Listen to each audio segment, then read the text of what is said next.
جیسا کہ قرآن مجید میں سورہ التوبہ میں اللہ پاک نے ارشاد فرمایا انما یعمر مساجد اللہ، کہ مسجدیں تو صرف وہی لوگ آباد کرتے ہیں من آمن باللہ والیوم الآخر، جو اللہ پر اور آخرت کے دن پر ایمان لایا، وَأَقَامَ الصَّلَاةَ وَآتَ الزَّكَاةَ، اور جس نے نماز کو قائم کیا اور زکوٰۃ ادا کی، وَلَمْ يَخْشَ إِلَّا اللَّهَ،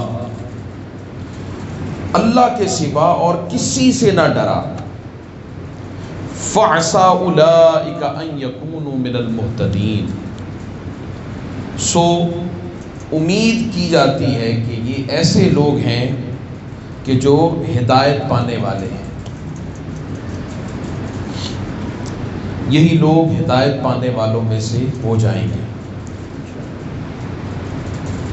اللہ پاک نے ارشاد فرمایا قال الذین غلبوا علی امرہم لنتخذن علیہم مسجدا، سورہ کہف میں، کہ ان ایمان والوں نے کہا جنہیں ان کے معاملے پر غلبہ حاصل تھا کہ ہم ان کے دروازے پر ضرور ایک مسجد بنائیں گے۔ کن کے دروازے پر؟ اصحاب کہف، تاکہ مسلمان اس میں نمازیں پڑھیں اور ان کی قربت سے ایک خصوصی برکت حاصل ہو۔ اس پر بے شمار احادیث نبویہ ہیں، انشاءاللہ ہم احادیث کے ذریعے مسجد کی جو برکت ہے وہ کیا ہے اور مسجد بنانے کا اجر و ثواب کیا ہے یہ ہم سمجھیں گے۔ عن عثمان قال سمعت رسول اللہ صلی اللہ علیہ وسلم یقول من بنا مسجدا یبتغی بہ وجہ اللہ بنى اللہ لہ بیتا فی الجنہ۔ حضرت عثمان رضی اللہ تعالیٰ عنہ کا بیان ہے کہ میں نے رسول اللہ صلی اللہ علیہ وسلم کو فرماتے سنا، جو شخص اللہ کی رضا کے لیے مسجد بنائے اللہ رب العزت جنت میں اس کا گھر بنائے گا۔ کیا فرمایا؟ من بنا مسجدا یبتغی بہ وجہ اللہ، جس کا مقصد ہے اللہ کو راضی کرنا، تو اللہ رب العزت پھر اسے محروم نہیں کرے گا بلکہ جنت میں اس کا بدلہ عطا فرمائے گا کہ اسے جنت میں گھر دے دے گا۔ حضرت انس رضی اللہ تعالی عنہ روایت کرتے ہیں انہ قال کہ رسول اللہ صلی اللہ تعالی علیہ وسلم نے فرمایا من بنا للہ مسجدا صغیرا کان او کبیرا بنى اللہ لہ بیتا فی الجنہ، حضور نے فرمایا کہ جس نے اللہ رب العزت کی رضا کے لیے مسجد بنائی، چھوٹی ہو یا بڑی ہو، فرمایا اللہ رب العزت جنت میں اس کے لیے گھر بنا دے گا۔ حضرت عائشہ صدیقہ رضی اللہ تعالی عنہ فرماتی امر رسول اللہ صلی اللہ علیہ وسلم ببناء المساجد فی الدور وَأَن تُنَظَّفَ وَتُطَيَّبَ۔ حضرت عائشہ صدیقہ رضی اللہ تعالیٰ عنہ فرماتی ہیں کہ رسول اللہ صلی اللہ تعالیٰ علیہ وسلم نے محلوں میں مسجدیں بنانے کا حکم دیا، پھر ان کو صاف ستھرا رکھنے کا حکم دیا ہے، وَتُطَيَّبَ، اور انہیں خوشبودار رکھنے کا بھی حکم دیا۔ کیوں؟ اس لیے کہ مسجدیں اللہ کا گھر ہے، اور اللہ کا گھر ہم اپنے گھروں سے جب تک بہتر نہیں بنا لیتے اس وقت تک ہم نے کامل ایمان حاصل ہی نہیں کیا۔ ہمارے اپنے گھروں کا حال دیکھیں اور مسجدوں کا دیکھیں تو مسجدوں کو حضرت عائشہ فرماتی ہیں رسول اللہ نے حکم دیا کہ کیسا رکھو؟ صاف ستھرا رکھو۔ حضور صلی اللہ تعالیٰ علیہ وسلم نے فرمایا، اس کو حضرت انس بن مالک رضی اللہ تعالیٰ عنہ روایت کرتے ہیں کہ میری امت کے اجر و ثواب میرے سامنے لائے گئے، حضور نے فرمایا حتیٰ کہ اس چیز کا بھی ثواب میرے سامنے لایا گیا کہ کوئی شخص ایک تنکا اٹھا کر مسجد کے باہر پھینکتا ہے، اس کا اجر بھی میرے سامنے لایا گیا، اور پھر فرمایا کہ میری امت کے گناہ بھی میرے سامنے لائے گئے، اور ان میں بڑا گناہ یہ ہے کہ اللہ رب العزت کسی آدمی کو قرآن کی آیت عطا فرمائے یا کوئی سورت عطا فرمائے اور اس نے اس سورت کو سنبھالا نہیں، آیت کو سنبھالا نہیں، بلکہ اس کو بھلا دیا۔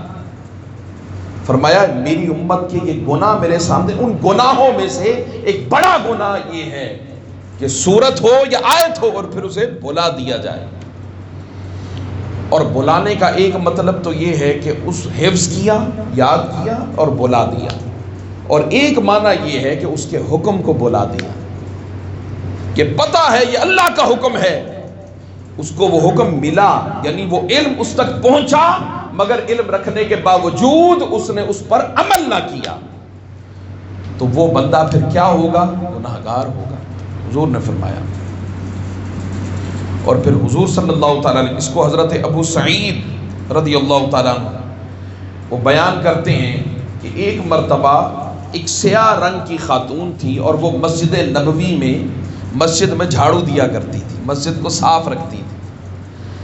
اس کا انتقال ہو گیا، صحابہ اکرام رضوان اللہ تعالیٰ علیہ مجمعین نے اس کا جنازہ پڑھ کے اس کی تدفین کر دی۔ صبح ہوئی، رسول اللہ صلی اللہ تعالیٰ علیہ وسلم کو اطلاع کی گئی، یا رسول اللہ صلی اللہ علیہ وسلم، وہ جو خاتون تھی کالے رنگ کی، وہ مسجد میں جھاڑو دیا کرتی تھی، یا رسول اللہ اس کا رات کو انتقال ہو گیا۔ حضور صلی اللہ تعالیٰ علیہ وسلم نے حیرانگی کے عالم میں پوچھا، اے صحابہ پھر تم نے مجھے اطلاع پہلے کیوں نہ دی، مجھے بتایا کیوں نہ؟ اتنی بات کر کے صحابہ کہتے ہیں کہ رسول اللہ صلی اللہ علیہ وسلم ہمیں لے کر اس کی قبر پر پہنچ گئے، اور قبر پر جا کر اللہ اکبر کہا، اور اللہ اکبر کہنے کے بعد آقا دو جہاں صلی اللہ تعالیٰ علیہ وسلم نے اس کالے رنگ کی عورت جو مسجد میں جھاڑو دیا کرتی تھی اس کے لیے ہاتھ اٹھا کے اللہ کی بارگاہ میں مغفرت کی دعا بھی کی۔ تو رنگ تو کالا تھا مگر عمل اس کا بہت بڑا تھا۔ عمل کیا تھا؟ عمل یہ تھا کہ وہ مسجد میں جا کر اللہ کے گھر کو وہ صاف کیا کرتی تھی۔ بھئی اللہ کے گھر کو کیوں صاف کرتی تھی؟ بولیں کہ اللہ کے مہمانوں نے آنا ہے یہاں۔ مہمان کون ہے؟ آپ سب مہمان ہیں، آپ سب مہمان ہیں، اور جو مہمانوں کے لیے میزبانی کرتا ہے وہ اللہ کی سنت ادا کرتا ہے۔ یہ مسجد کے اندر اللہ رب العزت، ایک حدیث پاک میں آتا ہے کہ اللہ جو نمازی نماز پڑھنے کے لیے مسجد میں آتے ہیں نا دور دراز سے، اللہ پاک مسجد کے اندر ان اپنے مہمانوں کی میزبانی خود فرماتا ہے اللہ رب العزت۔ اور پھر حضرت جابر رضی اللہ تعالی عنہ سے روایت ہے کہ رسول اللہ صلی اللہ تعالی علیہ وسلم نے فرمایا کہ کوئی شخص کنواں کھدواتا ہے، اور کنواں کھدواتا ہے تو کچھ پیاسے آتے ہیں، وہاں جنات بھی پانی پیتے ہیں، وہاں پرندے بھی پیتے ہیں، وہاں انسان بھی پیتے ہیں۔ تو فرمایا ہر ایک کا ثواب اللہ پاک قیامت کے دن اسے عطا کرے گا۔ جنات نے پانی پیا اس کنویں سے، اللہ پاک قیامت کے دن اجر دے گا۔ پرندوں نے پیا، قیامت کے دن اجر دے گا، اور انسانوں نے پیا تو قیامت کے دن اجر دے گا۔ اور پھر فرمایا کہ اس کو تو جو اجر ملے گا وہ ملے گا۔ اور پھر آقا نے فرمایا وَمَن بَنَا مَسْجِدًا كَمَفْعَصِ قَطَاطٍ أَوْ أَصْغَرَ بَنَى اللَّهُ لَهُ بَيْتًا فِي الْجَنَّةِ، فرمایا اگر کوئی مسجد بنائے اگرچہ چیل کے گھونسلے کے برابر ہی کیوں نہ ہو، فرمایا چھوٹی ہو یا بڑی ہو، اللہ تعالیٰ جنت میں اس کا گھر بنا دے گا۔ ہم نے کبھی خیال کیا گھر بنانے کی طرف کشاں کشاں بھاگتے ہیں؟ بھئی آپ نے کیا ترقی کی رفیق صاحب، کیا ترقی کی آپ نے؟ بھئی ہم نے فلاں ڈیفنس میں سوسائٹی میں، ہم نے بحریہ ٹاؤن میں، ہم نے فلاں علاقے میں اتنی زمین خریدی، 2 کنال کا پلاٹ ہے وہاں پر ہمارا، 10 ایکڑ زمین ہے ہماری، مربعوں کے مالک ہیں، مگر ایک مسجد نہیں ہے۔ مسجد جہاں پر اللہ کا ذکر ہو. مسجد کیا ہوتی ہے؟ جہاں اللہ کا ذکر ہو، اللہ کی عبادت ہو. اور کائنات میں یاد رکھ لیں اس سے بہتر جگہ ہی کوئی نہیں. اور مسجد جو مسجد ہوتی ہے نا، وہ تحت الثری سے لے کر عرش اولا تک وہ مسجد ہی مسجد ہے. وہ اللہ رب العزت اپنے بندوں کو اس میں پناہ عطا کرتا ہے، اللہ خوش ہوتا ہے. ہمارا مقصد دنیا کا بدل گیا، ہماری عادتیں بدل گئیں، ہماری سوچ کے معیار بدل گئے.